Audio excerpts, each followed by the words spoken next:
Hello there. I'm glad you're here. Wherever you are in the world right now, late at night, early morning, or somewhere in between, this is your moment to slow down. Let your shoulders soften. Let your jaw unclench. Let the small muscles around your eyes relax. There is nowhere you need to go. There is nothing you need to do.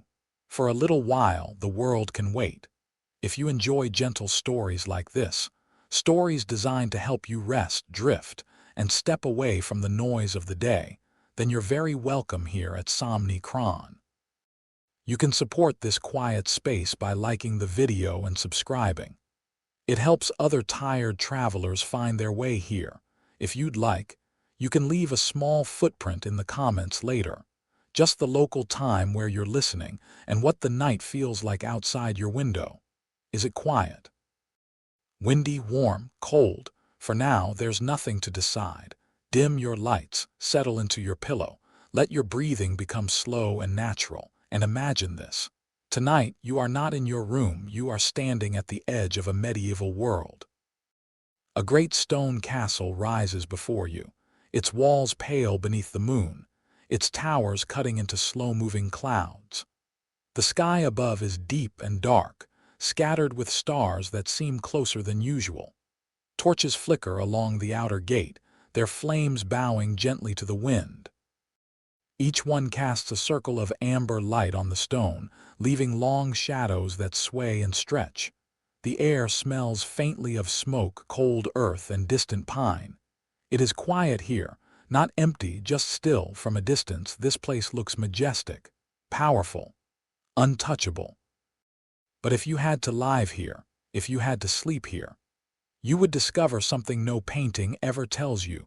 Castles are beautiful, and castles are cold. Not just cool, not just brisk. Cold in a way that settles into stone. Cold that lingers long after the sun has set. Cold that does not truly leave. The walls remember winter. Tonight, you will learn how people once slept inside places like this. How they endured long, dark nights without heaters, without sealed windows, without modern beds. How they turned survival into ritual. So take a slow breath and step through the gate. Your boots echo softly on the flagstones as you pass beneath the arch. The world outside fades. The night air shifts. Inside, everything feels heavier, quieter. The stone absorbs sound. Even your footsteps seem to soften as they travel along the ground. A corridor opens before you. It is narrow, lit by wavering torchlight, lined with thick stone walls. The flame flickers and shadows stretch and shrink along the passage. The walls are so thick that windows become mere slits. They were built to stop arrows, to withstand siege, to endure centuries. But they were never built for warmth. The chill here is different from the cold outdoors. Outside, the wind moves. The air changes. Here, the cold is still. It rests in the stone like a memory. Even in summer, these walls remember winter. You move slowly. The air presses gently against your skin, already cooler than you expected. As you walk deeper into the castle, you notice your breath beginning to cloud. People who lived in places like this did not battle enemies every day. And each night, the same quiet enemy returned. Cold floors, drafting corridors, rooms so vast that even fire could not tame them. You pass a wide doorway and glimpse the great hall. It is enormous. Long wooden tables stretch across the chamber, their surfaces smoothed by centuries of hands and elbows. A fire burns at the far end, its glow painting the walls in amber light. Shadows climb the beams overhead. The smell of roasted meat, damp wool, and smoke lingers in the air. This is where warmth gathers in winter. People lingered here for as long as possible. Not only for food and company, but because this was the one place in the castle that ever truly felt alive with heat. Servants stand close together. Guards warm their hands. Even nobles delay leaving. Everyone knows what waits beyond these walls. A quieter world. A darker one. A colder one. You pause near the fire, your face warms, your fingers loosen. The chill retreats a little, but your back still feels the cold. Even here, warmth only travels so far. Heat rises, stone absorbs, distance steals. Eventually, the night insists. The hall empties. Laughter fades. Plates are cleared. The fire is banked lower. One by one, torches dim. Shadows stretch. The great room exhales into silence, and now you must climb up a spiral staircase that curves like a shell. Past narrow landings where the torchlight barely reaches, through corridors where the wind whispers through unseen gaps. Each step carries you farther from warmth. The air cools, your breath clouds again. The stone grows damp beneath your hand.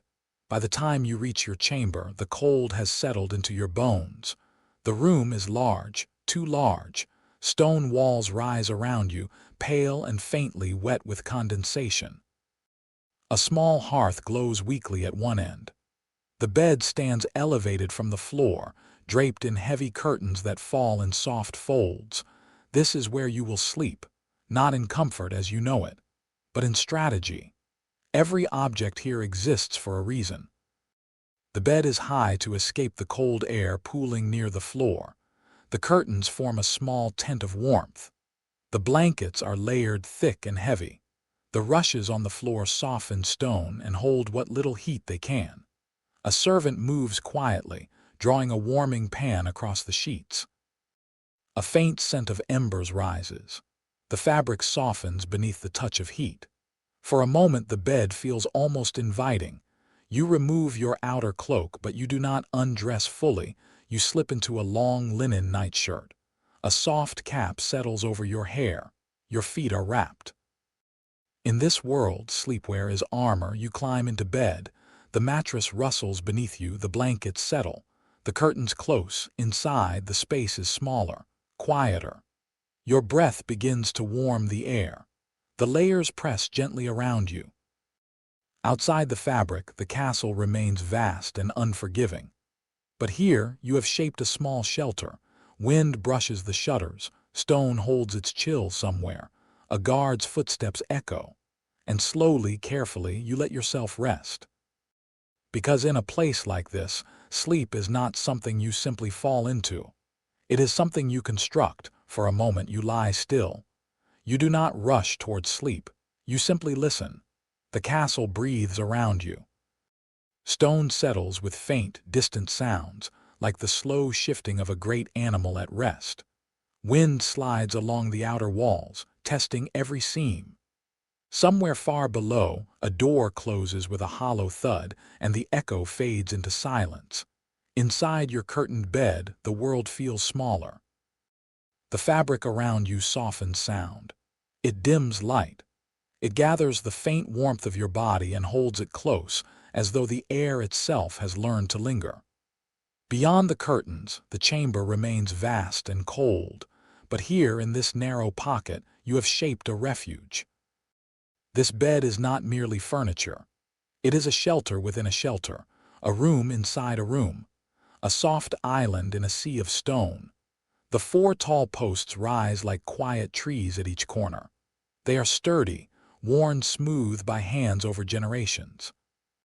Above you, a wooden canopy supports the curtains that fall in heavy folds, their fabric thick and layered. Once drawn, they transform the open chamber into a private tent of breath and warmth. To sleep in a medieval castle is to create a second home each night. People did not expect the room to keep them warm. They expected the bed to do it. Every evening, this small architecture was rebuilt. Curtains drawn, blankets layered, edges tucked, inventories from noble households quietly read like survival manuals, blankets, coverlets, wool throws, fur-lined quilts, extra hangings for the posts, spare curtains for winter. Each item served a single purpose: to trap heat. You feel that purpose now. The air inside your bed grows subtly different, still cold, yes, but gentler. The chill no longer strikes, it settles. Your breath no longer rushes away. It lingers, warming the space near your face. You draw in a slow breath. It remains with you. You shift slightly. The mattress beneath you rustles. It is not smooth like modern bedding. It carries texture.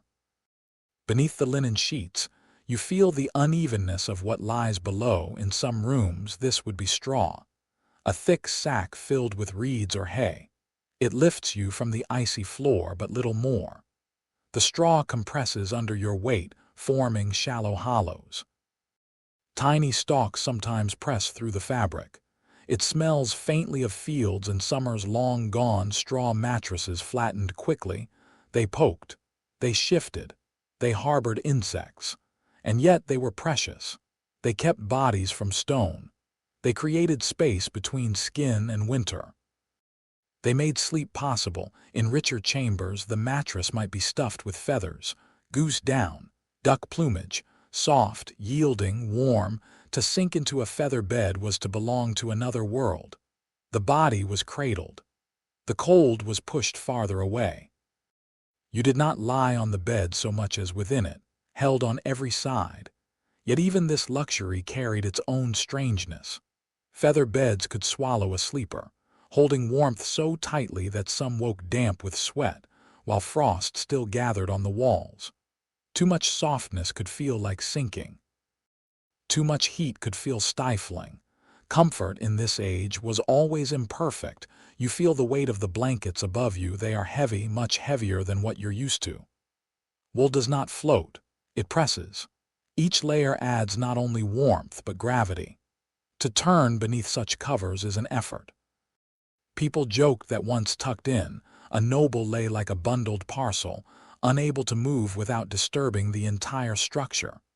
But still, the weight is reassuring. It keeps the warmth from escaping. It holds you in place. It tells your body that it is safe to rest. Wool scratches faintly against your skin. It smells of smoke and sheep and something earthy. Fur, if you have it, carries a deeper scent, animal, dense, almost wild. These are not sanitized fabrics. They are pieces of the living world, woven and cured and pressed into service. You are wrapped in fields and flocks and forests. Every thread is a small victory over winter. People believed in these layers not just practically, but gently, with faith.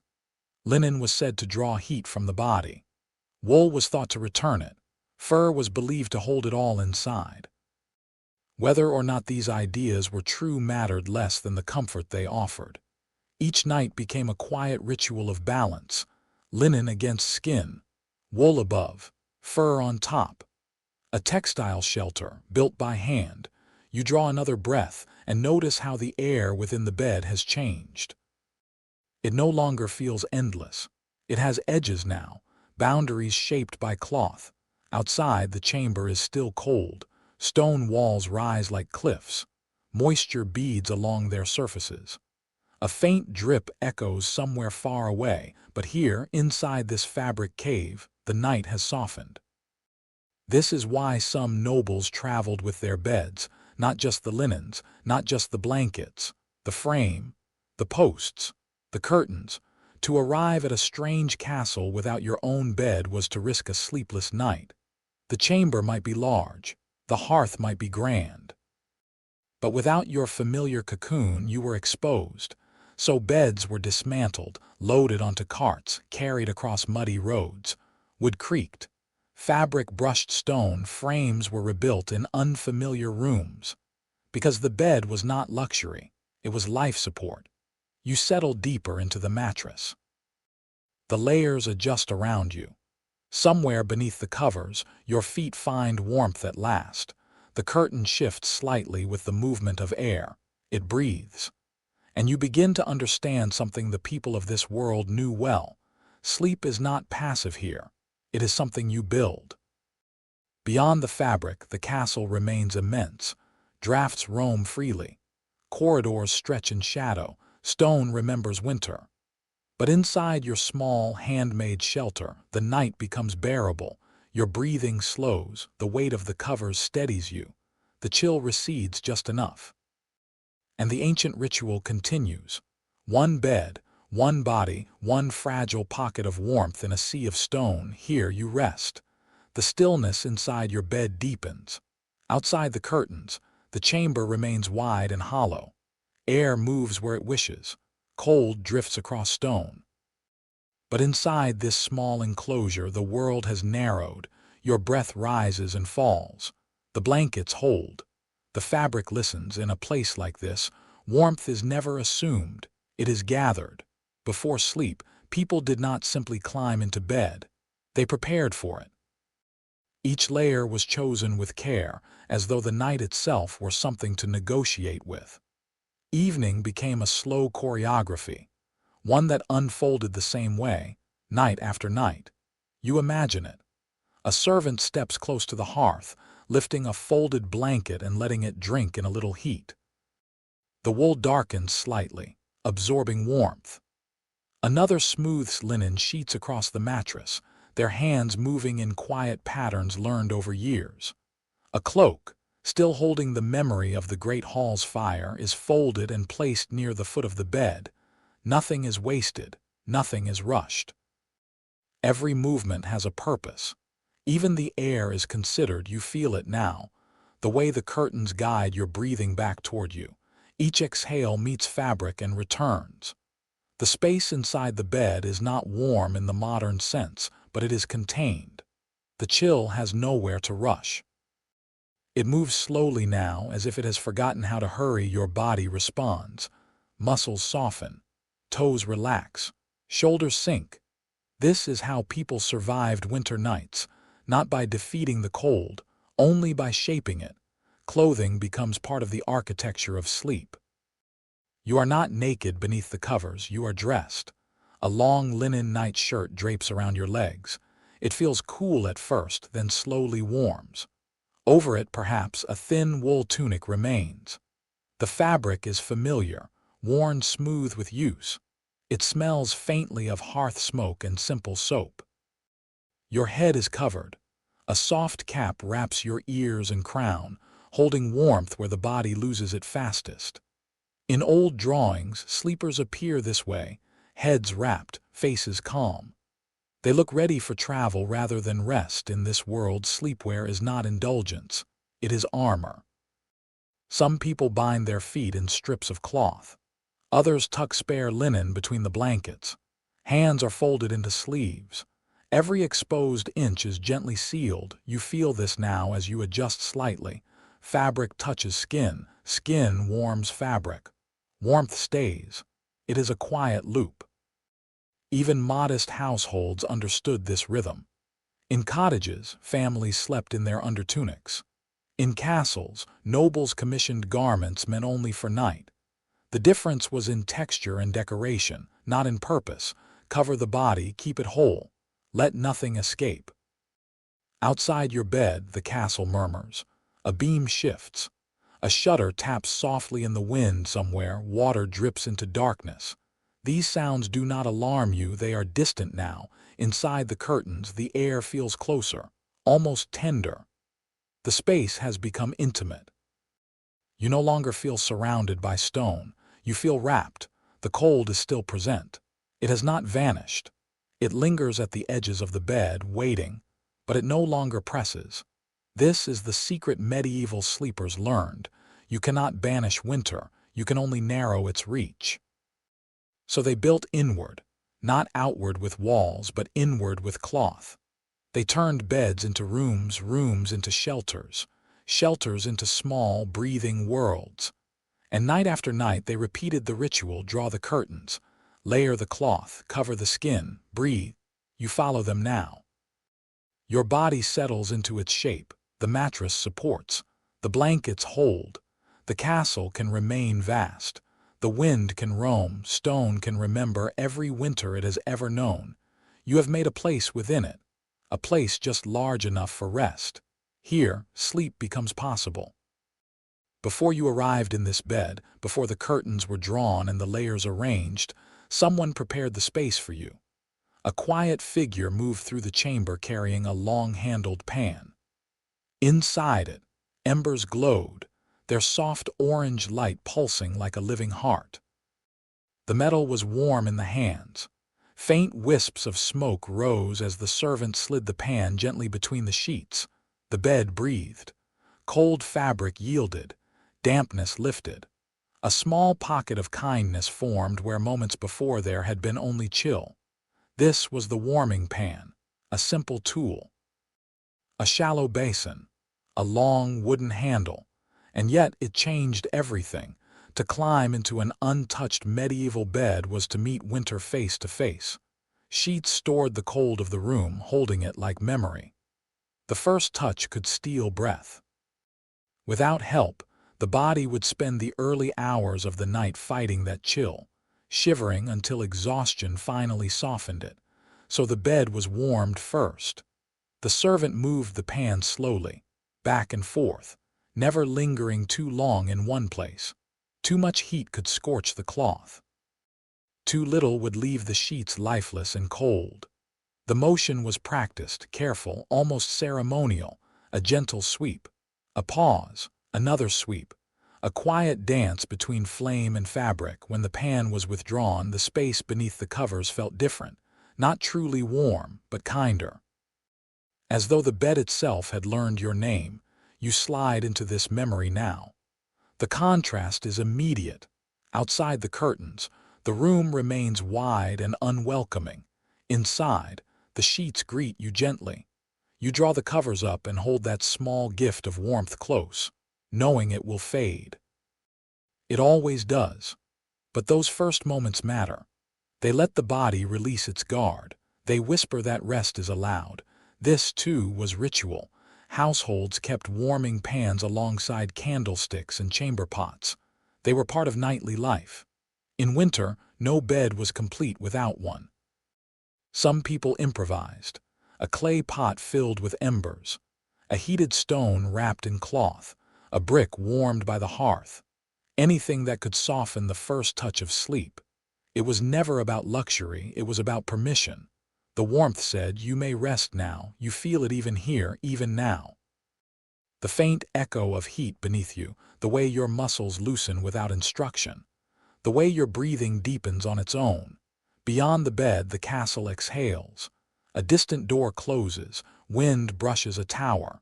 Somewhere, a guard shifts his weight, but these sounds no longer ask for attention. They belong to another world. Inside your small enclosure, the night becomes gentle. The fabric around you holds the last trace of warmth. Your body adds its own. The two meet quietly in the dark. This is how medieval sleep began, not with collapse, not with surrender, but with care. Every night, people prepared themselves for rest the way they prepared for travel or work. They arranged their defenses. They shaped their shelter. They softened the edge of winter just enough to pass. Hands smoothed cloth, embers warmed sheets, curtains closed, and then, slowly, they let go. You do the same now. Your breath grows steady. The covers feel heavier, kinder. The space within the curtains narrows into calm. Outside, stone remembers every winter it has ever known. Inside, you remember warmth. And that is enough. The night deepens. Within your curtained bed, warmth gathers slowly. Outside it, the castle remains wide and hollow. Stone listens. Wind wanders. You are not the only one awake in this great structure. Somewhere below, a servant finishes banking a fire. Ash settles with a soft sigh. A guard shifts his stance along the wall, boots scraping gently against stone. In a distant chamber, another sleeper turns beneath heavy covers, fabric whispering in the dark. Every one of them is making the same quiet negotiation with the night. In a place built of stone, warmth is fragile. It fades quickly, it drifts upward, it slips away. Left alone, a single body offers its heat to the walls. Stone accepts without gratitude. The room grows cold again, patient and unmoved. But when people sleep together, something changes. Bodies become anchors. Breath becomes weather. Presence becomes protection. You imagine it now in a neighboring room. Two maids unroll their pallets beside one another. The straw rustles. Cloaks are drawn close. At first, the closeness feels uncertain. Then a shoulder brushes another, and the space between them grows warm. In a chamber beneath the eaves, young pages lie side by side beneath a single heap of blankets. Their knees touch. Their breath warms the narrow air between them. One murmurs in sleep. Another shifts, and the fabric settles again. In a tower room, a noblewoman rests while her maid sleeps nearby on a small cot. Not for ceremony, not for rank, but because the presence of another living body keeps the room from feeling endless. Even monks understood this. In monasteries, brothers slept in long halls, their narrow beds aligned like quiet rows of candles. They lay close enough to hear one another breathe. The rules spoke of humility and discipline, but the walls spoke of winter. Together, the monks created a field of warmth no single body could hold. In such spaces, the night felt different, still cold, still damp, but less empty. You feel this truth now in your own body. Even in your private bed, you sense others resting nearby. Their presence changes the air of the castle. It no longer feels abandoned, it feels inhabited. Warmth is not only heat, it is life. In villages, families slept together without question. Parents, children, grandparents, all gathered beneath shared blankets. There was no room for solitude, only closeness. Limbs overlapped, breath mingled, dreams blurred together. Privacy mattered less than survival. In castles, the arrangement was quieter, more formal. Yet the instinct remained. Servants slept in pairs. Guards napped near one another. Apprentices curled together in stairwells and storerooms. They did not call it comfort, they called it sense. You imagine one such space, a narrow chamber beneath a sloping roof, straw scattered across the floor. Two figures lie wrapped in cloaks, backs turned toward the stone wall, faces turned toward each other. Their breath meets in the middle. Outside, frost forms along the beams. Inside, a small island of warmth persists. It does not conquer the cold. It merely keeps it at a distance. Even nobles understood this, though rarely in words. Beds were placed closer together in winter. Children slept in adjoining rooms. Trusted companions remained near. Not for conversation. Not for ceremony, for heat. And so the castle becomes a living pattern of small shelters within shelters. Curtains drawn, cloaks wrapped, bodies gathered. Every room contains its own fragile warmth. You rest now within one of these small worlds. Your body no longer feels alone against the stone. Even through walls and corridors, you sense others doing the same thing you are, layering, settling, breathing. The night becomes communal, not loud, not crowded, just shared. Your breath joins a quiet rhythm that stretches through the castle. One sleeper inhales, another exhales. Somewhere a child sighs. Somewhere a guard shifts his boots. A great building filled with small lives, each one holding onto warmth, each one shaping the night, and you, here in your bed, are part of it. You do not have to endure the cold alone. The castle holds many sleepers.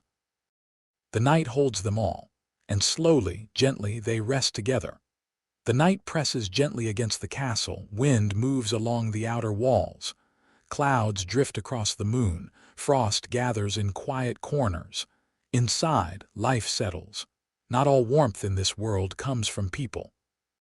Sometimes it arrives on four legs. You feel it now. A soft weight shifts near your feet. A warm shape curls into the hollow behind your knees. A quiet breath rises and falls beside you.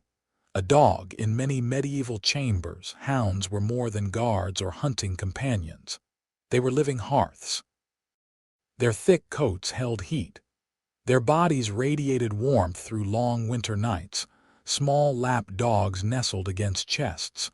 Great hounds stretched across the foot of the bed. Some slept at the edge of the blankets. Others slipped beneath them. Their presence was practical. It was also deeply comforting. In a castle filled with echo and shadow, a sleeping animal softened the dark.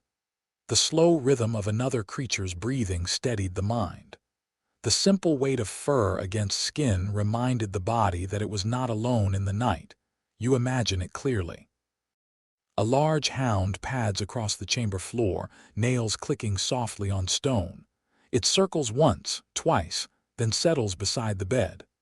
Another climbs carefully onto the coverlet, curling like a warm knot near your legs. Its body rises and falls in time with your own. The air shifts. Where there was chill, there is now heat.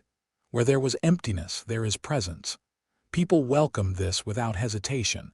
Better a little fur on the sheets than frozen toes in the dark. Travelers wrote of inns where guests slept packed together with animals. Dogs, goats, even sheep in the harshest winters. The smell was strong. The warmth was stronger in villages. Animals shared space with families every night. A cow in the byre, a goat near the hearth, chickens roosting in the rafters. Their heat filled small rooms, turning simple homes into living shelters. Castles were larger, colder, more distant from this natural warmth. So people brought it back in: a dog at your feet, a cat along your side, a hawk resting on its perch, feathers puffed against the cold. Animals did not judge the night, they accepted it. They curled, they slept. And in doing so, they shared what heat they had. You feel it now. The steady warmth near your legs, the faint shift of fur as the dog resettles, the quiet sound of breath in the dark. Your own body responds. Muscles ease, feet relax. The cold retreats another small step. This is not luxury. It is instinct. For centuries, humans and animals survived winter together. One offered shelter, the other offered warmth. A quiet exchange repeated night after night. You do not think about it, you simply rest. The castle can be vast, the walls can be cold, the wind can roam the towers. Here in this small space, life has gathered: fur, cloth, breath. The night becomes softer, you are warm enough. And that is everything. Beyond your curtains, the castle never truly sleeps, it listens. Wind moves along the outer walls, testing every seam. It slips through arrow slits and narrow passages, brushing against shutters, whispering through cracks too small to see. Stone does not stop it. It only slows it. You feel this in the chamber, not as a gust, not as a rush, but as a faint, wandering breath. Medieval windows were not what you know today. There was no glass to seal the world away. Most openings were little more than narrow cuts in the wall, covered by wooden shutters. In winter, those shutters were drawn tight, yet wood cannot stop air. It bends. It breathes. It lets the cold through in threads. Sometimes cloth was stretched across the frame. Sometimes thin horn, scraped translucent. Sometimes only darkness stood between inside and out. By day, these coverings softened the light. By night, they softened the wind. But they never silenced it. You hear it now. A gentle tapping, a faint creak, the murmur of something moving beyond the walls. It is not threatening, it is simply present. Castles were built for defense, not comfort. Their walls rose thick and high, meant to turn away arrows and fire. But winter does not arrive on horseback. It seeps, it lingers, it waits. Stone remembers. Even when the sun warms the outer face of a tower, the inner walls remain cool. The chill settles deep and stays. At night it rises again, breathing softly into every room. This is why curtains mattered, why tapestries lined walls, why beds stood far from windows. Every layer was a way of telling the stone, not tonight. You imagine a servant earlier in the evening pressing cloth into the edges of a shutter, tucking moss or rags into narrow gaps, hanging a heavy tapestry along the coldest wall. Small acts, quiet defenses. They did not stop the night, they slowed it. You feel that slowing now. The draft reaches the edge of your bed and hesitates. It slips along the floor. It brushes the outer fabric of your curtains. And there it loses its strength. Inside, the air remains still. The castle exhales. A beam settles. A tower groans softly. Water drips somewhere far away. These sounds become part of the dark. They no longer signal danger. They become rhythm. The building is alive, not in a way that startles, in a way that endures. Every stone holds centuries of winter. Every corridor has known nights like this before. Others have rested here. Others have shaped warmth out of cold. You are not the first. You will not be the last. The wind moves on. The shutters hold. The fabric stands. Inside your small shelter, the world feels distant. The castle remains vast. The night remains long. The stone remembers everything. But here, behind cloth and breath, the cold becomes only a murmur. It passes. It fades. It forgets you. And you drift deeper into rest. Long before you settled into this bed, before the curtains were drawn and the layers arranged, fire shaped the rhythm of the castle. It flickered in the great hall. It glowed in kitchens. It whispered in chambers like this one. Fire was the heart of every winter evening. People gathered around it not only to eat or speak, but to remember what warmth felt like. Its light pushed back the dark. Its heat softened hands and faces that had grown stiff in stone corridors. You imagine the great hall earlier tonight. Logs crackle in the hearth. Sparks drift upward like tiny stars. Shadows ripple across banners and beams. Faces glow amber, then fade, then glow again. For a little while, winter loosens its grip. People lean in, palms open, sleeves pulled back, cloaks loosened. Fire invites closeness. It draws bodies together and keeps them there. Stories linger. Meals stretch longer than planned. No one rushes away because everyone knows what waits beyond the circle of light, cold. And yet fire in a castle was never gentle. The hearth in your chamber is wide and deep. It was built to swallow great logs, to roar high enough that sparks climb the chimney like birds of flame. But for all its strength, its warmth travels only a short distance. Near the flames, cheeks flush. A step away, breath still clouds. Across the room, winter waits. Stone drinks heat. The fire gives. The walls take. You imagine someone earlier in the evening sitting close to the hearth, cloak drawn tight, hands extended. Their front warms. Their back remains cold. They turn slowly, like a piece of bread over coals, trying to catch heat on every side. When night deepens, the fire is banked low. Logs are shifted. Ash is drawn over embers. Flame becomes glow. The room dims. What warmth remains begins its quiet retreat into stone. This is why people lingered so long by the hearth. Why they delayed climbing the stairs. Why they stretched conversation late into the evening. Leaving the fire meant surrendering. And yet, fire gave more than heat, it gave presence. Even now, in the quiet of your chamber, you sense its earlier life. The faint scent of smoke in the air, the soft blackening along the stones. The memory of light that once danced across these walls. Medieval fire was smoky, chimneys were wide, drafts were uncertain, smoke wandered, it crept along beams. It clung to tapestries. It settled into cloth and hair. People woke with its scent in their lungs and on their skin. Walls darkened. Ceilings blackened. Every room carried the mark of flame, and yet no one wished it gone. Better smoke than frost, better ash than ice. You breathe now and the air holds a trace of it. Not sharp, not heavy, just a memory of warmth. It mixes with wool and stone and fur. Firelight once filled this room. It touched the posts of your bed, it warmed the floor, it glimmered on metal and wood. Now only its echo remains, a low glow in the hearth, a faint warmth in the stones, a softness in the dark.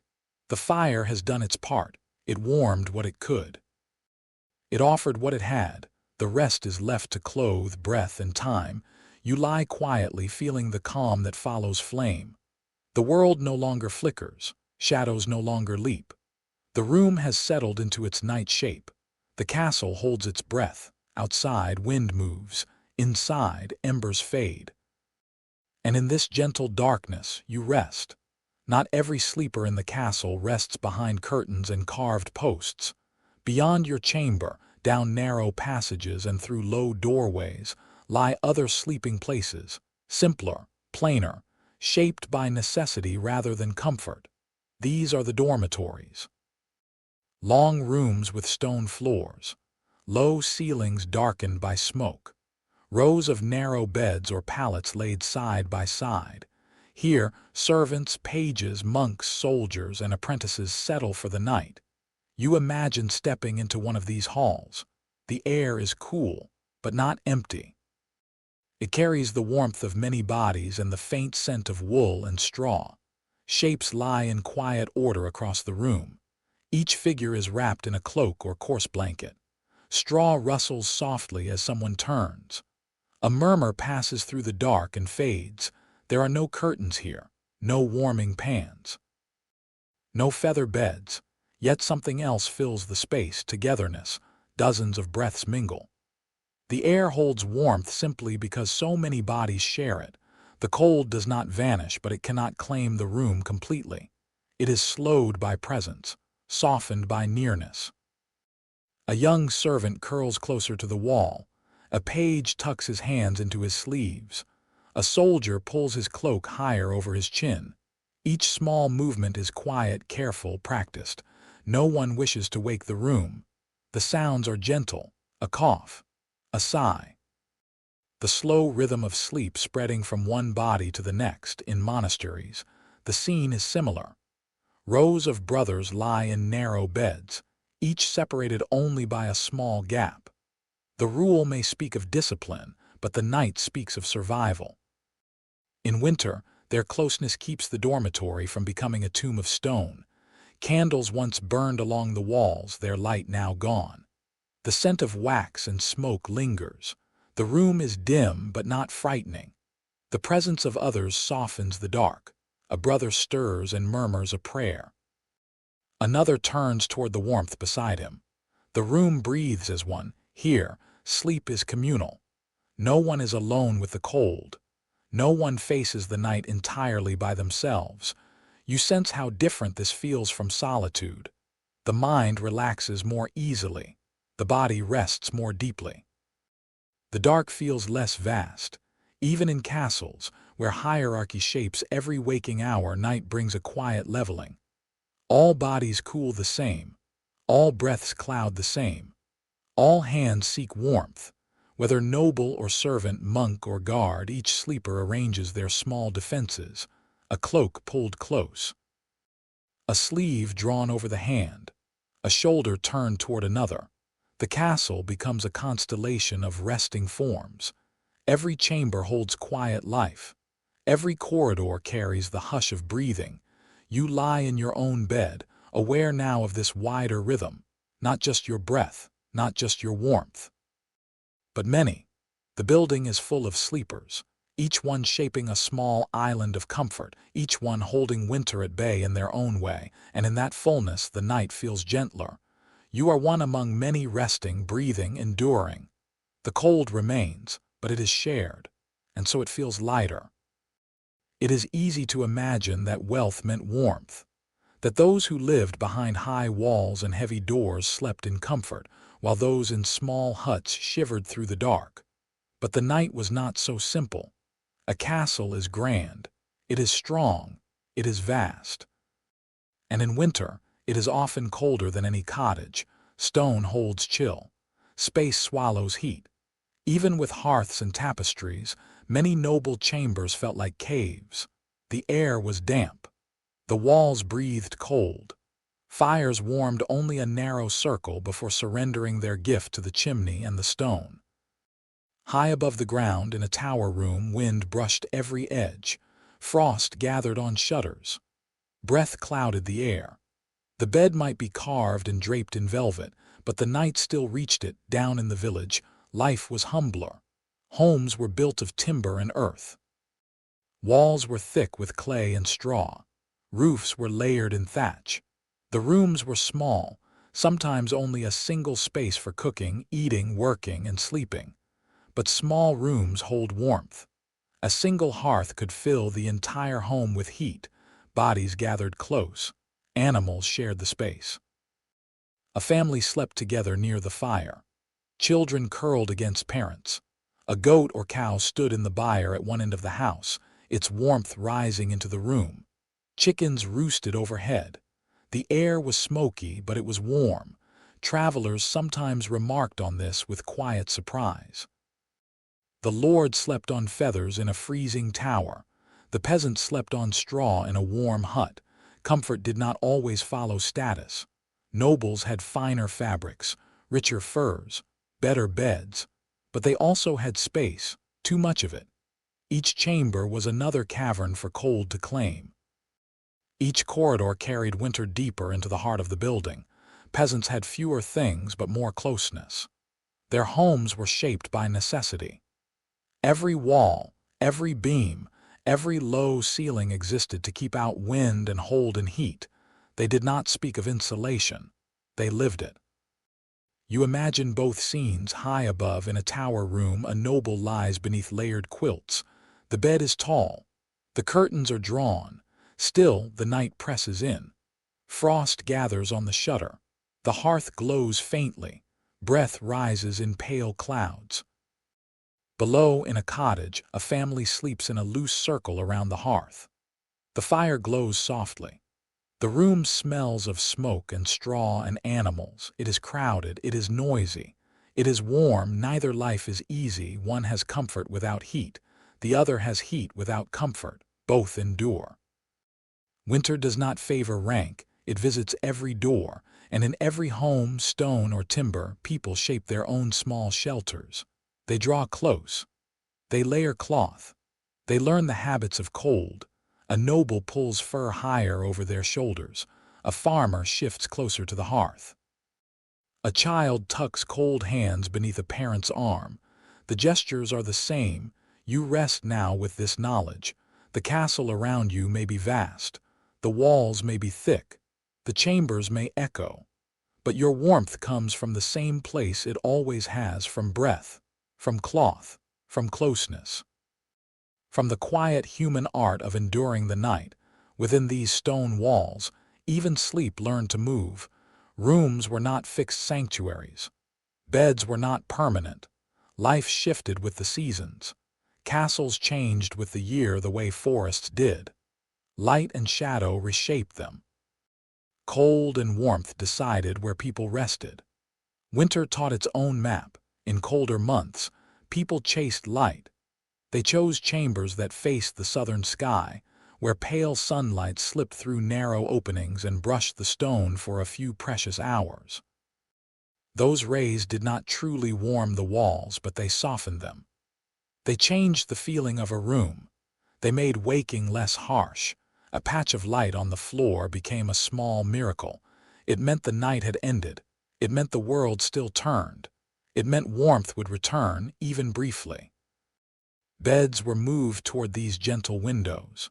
Chairs were placed where sunlight reached. People learned the habits of the castle as they learned the habits of weather. They remembered which room caught the first glow of morning, which wall stayed damp, which stairwell held cold the longest, which chamber felt kindest in winter. In summer, those same rooms became unbearable. Heat lingered. Air thickened. Stone trapped warmth the way it trapped cold, so the castle shifted again. Beds were dismantled and carried elsewhere, into rooms that faced the north, where shadow and coolness offered relief. Curtains were rehung. Tapestries were moved. What had been a bedroom became a storage chamber. What had been a hall became a refuge. A family migrated within its own walls. You imagine the sound of it. Footsteps echoing in corridors, wood shifting, fabric brushing stone, frames carried carefully through narrow doors, a bed reborn in a new place, the same blankets, the same curtains. A different light. In winter, you would wake to a pale glow slipping across the floor. Not warmth exactly, but promise. The day had arrived. The night had released you. In summer, you would wake in shadow, cool air lingering. The castle would feel like a cave again, but a gentle one. Peasants did the same, though more simply. In cold months, families slept near the hearth. In warm months, they moved to lofts, barns, or open doors. Sleep followed weather, not preference, not design, but necessity. You sense this rhythm now.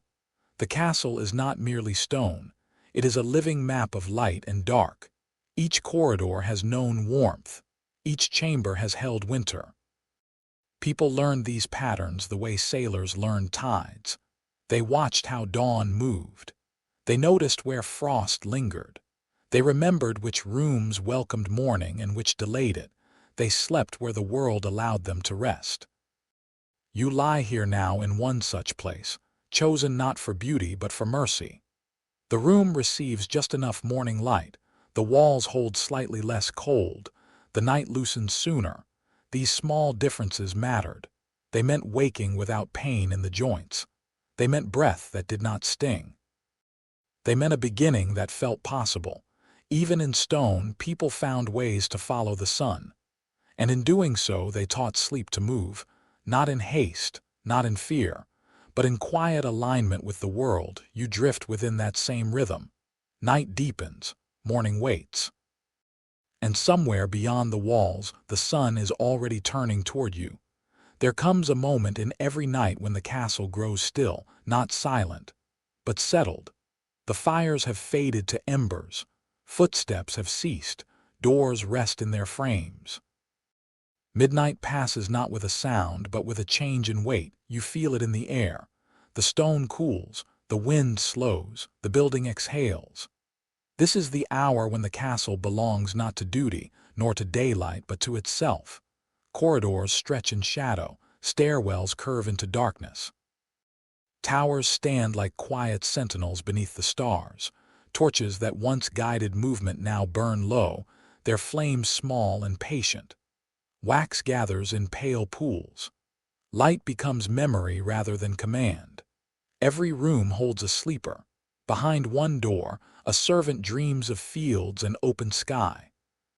Behind another, a child curls beneath a shared blanket, clutching warmth. High above, a noble rests beneath layered cloth and fur. Deep below, a guard leans into a brief, careful sleep, helmet resting at his side. The castle is filled with breath. It rises. It falls. It moves through walls and halls like a tide. Even the animals rest. Dogs curl beside doors. Cats find warm ledges near embers. Horses shift in their stalls, steam lifting gently from their bodies. Chickens tuck their heads beneath wings. The night does not rush. It lingers. You sense how old this hour is. Centuries of winter have passed through rooms like yours. Thousands of nights have brushed these walls. Each one carried the same stillness. The castle remembers them all. It remembers storms that shook its towers. It remembers moonlight on fresh snow. It remembers the first fire lit in a new hearth. It remembers laughter, prayer, grief, and rest. And it remembers sleep. Not the sharp sleep of exhaustion, but the deep, shared rest that keeps people alive. You are part of that memory now. Your breath joins the rhythm. Your warmth becomes one small ember among many. Your rest adds weight to the quiet. The night no longer feels like an obstacle. It feels like a presence. A vast, gentle field in which the castle floats. Wind passes along the walls and moves on. Clouds cross the moon and drift away. Time continues its slow turning. Inside, nothing needs to happen. You do not need to think. You do not need to watch. You do not need to prepare. The castle is holding the night for you. Stone stands, cloth shelters, breath endures. Midnight carries you. And you remain warm enough, still enough, safe within the dark. The night stretches, not in a way that feels endless, but in a way that feels wide. Time in winter moves differently. It does not hurry. It does not rush toward morning. It unfolds slowly, like a long breath held by the earth. You sense this now. Inside your bed, minutes drift past without edges. The dark is no longer something you notice. It becomes a soft background, like the hush beneath falling snow. The world outside your curtains feels distant, as though it belongs to another life entirely. Your thoughts begin to loosen. They no longer move in lines. They soften into shapes. They blur into gentle impressions. This is how medieval nights felt. There were no glowing clocks, no sudden alarms, no screens measuring the hours. Only darkness, only breath. Only the slow turning of the world beyond the walls. People slept in waves. They drifted. They woke. They drifted again. A sleeper might open their eyes briefly, listening to wind or water or the settling of a beam. They might adjust a blanket, draw a cloak higher, press closer to warmth. Then they would close their eyes once more. The night was not a single descent. It was a long, gentle tide. You feel this rhythm now. A shallow dream passes through you, a memory without edges, a place without walls. It dissolves and you remain still warm, still held, still breathing. Winter nights were long outside. Darkness lingered for more than half the day. Frost formed and held. Snow gathered and stayed. Morning arrived slowly, reluctantly, as if even the sun needed time to remember warmth. Inside castles and cottages alike, people learned patience. They did not expect the night to be brief. They did not fight it, they lived within it. They told stories by firelight, they whispered prayers, they listened to storms. They rested. Sleep became a companion rather than a task. It was something you moved through, not something you forced. You are learning that now. There is no need to reach for morning, it will come. There is no need to track time, it is moving on its own. Your body knows what to do, it drifts, it settles, it floats between waking and dreaming. The castle holds this space for you, walls keep out the wind. Cloth keeps in warmth. Breath keeps life moving outside, the world is quiet, fields lie under frost, roads rest beneath snow. Trees stand in stillness. Inside, the night continues. You are part of it. A single sleeper in a long chain of sleepers, stretching backward through centuries. Others lay like you now. Others breathed as you breathe. Others trusted the dark to carry them until morning, and it did. It always did. You drift deeper, not downward, not away, simply inward, into the long winter dream. At last, the night begins to loosen its hold, not with a sudden change. Not with light, but with a quiet shift in the air. Somewhere beyond the walls, the world is turning. Clouds drift, stars fade, the earth moves as it always has. Inside the castle, sleepers remain wrapped in stillness. Breath rises and falls. Blankets hold. Curtains rest. The long winter night has quietly done its work. It has carried bodies through cold. It has softened stone with time. It has given rest where rest was once hard-won. You lie here, warm enough, held by cloth and calm, floating between centuries. The castle no longer feels vast. The stone no longer feels heavy. The night no longer feels long. Everything has found its place. Wind moves and passes. Walls stand and endure. Sleep continues its gentle labor. And slowly, without any effort at all, the present returns. The weight of your own bed, the quiet of your own room. The familiar shape of the darkness around you. You are no longer in a castle. You are safe where you are.